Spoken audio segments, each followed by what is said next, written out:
Story 1. AITA, am I really being a bridezilla? Neither of my parents will come to my wedding, and I'm heartbroken. I'm marrying the most perfect woman this September. But my mother decided yesterday that she didn't want to be a part of it, and my father probably won't be there either. The reason behind my father not coming are half understandable. We haven't seen each other in almost 10 years, and he's afraid it's going to be awkward. And it's also a lesbian wedding, and he's from a culture where that's illegal, but he's willing to get over it for my sake. But my mother simply doesn't feel like coming to my wedding. Her reasoning is, she's going to be forced to be in the same room as my uncle, who once called CPS on her due to my stepdad abusing my brother and my mom concealing the abuse. She's been mad at him ever since, even though that call was absolutely warranted. She was also ungodly mad at me for telling my uncle and made me apologize to my stepdad for leaking their secret.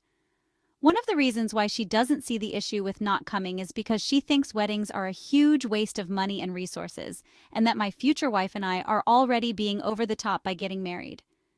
The reason why I want her there is because for a very long time she told me that we were not really being abused. And for a long time I believed her when I didn't know any better. So I ended up getting over it, or at least pretending it never happened. Also, I was something like 11 when the CPS call happened, and she made me cut contact with my uncle and aunt. They live in another country and I don't even have their number anymore.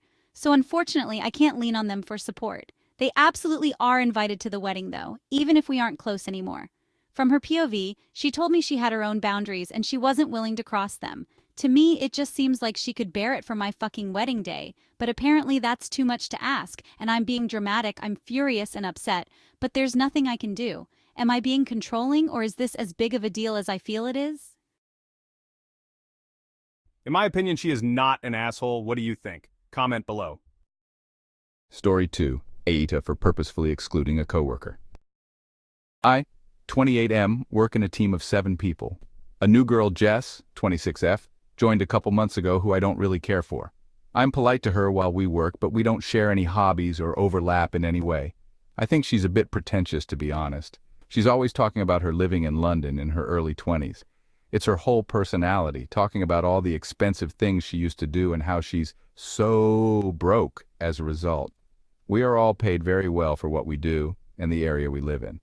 Last night we had all planned to go for dinner after work to celebrate Chris, 28M, getting married. I knew Jess would be going, but it wasn't my plan to dictate who went, and it's a nice thing to celebrate, so I decided to go anyway. Everyone at work drives apart from me, so Chris offered to drive us both. I will say I am the closest with him. We started around the same time. I was all set to go until Jess said she finds driving on her own nerve-wracking. I have no idea how she manages to commute in every day, and asked if I'd ride with her. I declined and said I wanted to travel with Chris. She insisted, so I told her I want to ride with Chris so we can talk about some wedding things, and got into the car. Chris did offer to also drive her, but she declined. We all got to the restaurant. Jess did not. She had a panic attack mid-journey and decided to Uber home, leaving her car on a random street somewhere. Today at work, she had a go at me and accused me of purposefully excluding her from the group plan. Apparently me not riding with her was a scheme on my end to make her not go because I don't like her. I told her that she excluded herself. Chris offered her a lift and she didn't take it. She also didn't have to abandon her car and ditch. She could have called an Uber for herself to the restaurant. Then I walked off. While I don't like her, I never make that known at work or to any of my coworkers. I ask about her weekend. I offer her a hot drink if I make one. I help her whenever she has questions.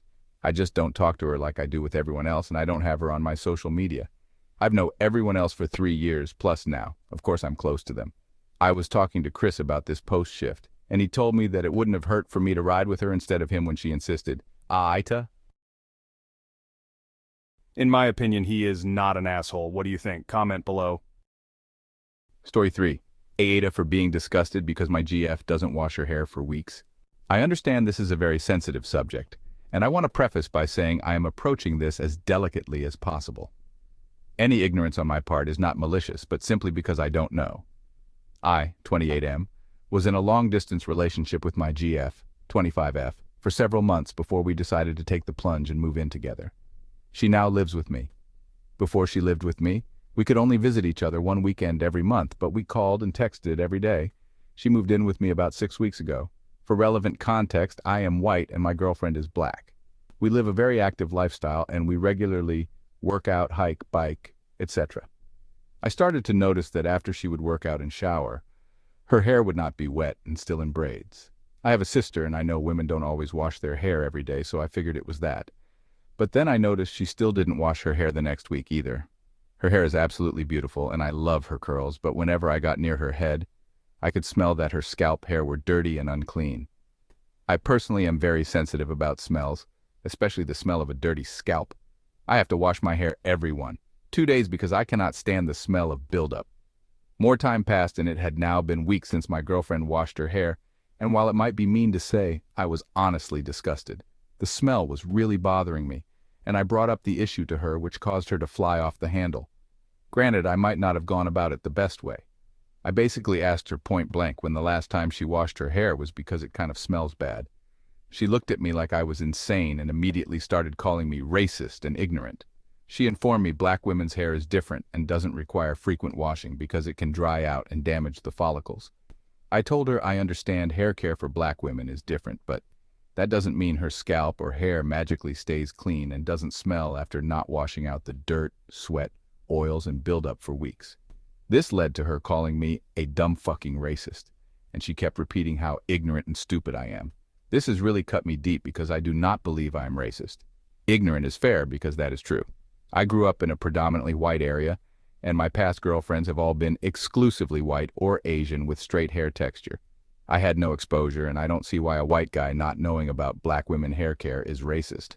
Things with my girlfriend are tense. She's been washing her hair every day and saying she will blame me for how damaged her hair becomes because I have made her so insecure about the smell. I have apologized profusely, but things still aren't well. I guess I just want an outside perspective.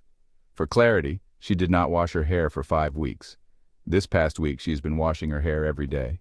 For clarity on the conversation, I did not call her disgusting to her face, but I felt disgusted by the smell and lack of showering for 5 weeks. I said something along the lines of, "Hey, when was the last time you washed your hair? To be honest, it smells a bit bad, babe." In my opinion, he is not an asshole. What do you think? Comment below. Story 2. AITA for refusing to give up my dog for my fiance's allergic daughter. I, 34F, have a golden retriever, Max. He's been with me for 7 years and he's more than a pet, he's family. My fiance, Tim, 37M, recently moved in with his 9-year-old daughter, Emily. Emily is severely allergic to dogs. Not the take a Benadryl and you're fine kind. She breaks out in hives and has serious breathing issues. Tim knew I had Max from the start, and when we were dating, he swore it wouldn't be a problem because they didn't live with me. But now that they've moved in, it's a constant issue. Emily's allergy flares up every time she's here, and now Tim's demanding I rehome Max for her safety. I've suggested every compromise I can think of. Keeping Max out of her room, constant deep cleaning, investing in air purifiers, even boarding Max part-time when Emily is over. But none of it is good enough. Tim says I need to put Emily first and get rid of Max completely. He also made it clear that if I don't, we might need to rethink the wedding. I told him flat out that I'm not rehoming Max. I love Tim and Emily, but Max is family, and I'm not dumping him like an old piece of furniture. Tim says I'm selfish and not ready to be a stepmom. His family has piled on, saying I'm prioritizing a dog over a child, and now I'm the villain of the week. My friends are split. Some agree with me. Others think I'm being heartless. In my opinion, she is not an asshole. What do you think? Comment below. Subscribe for more interesting stories.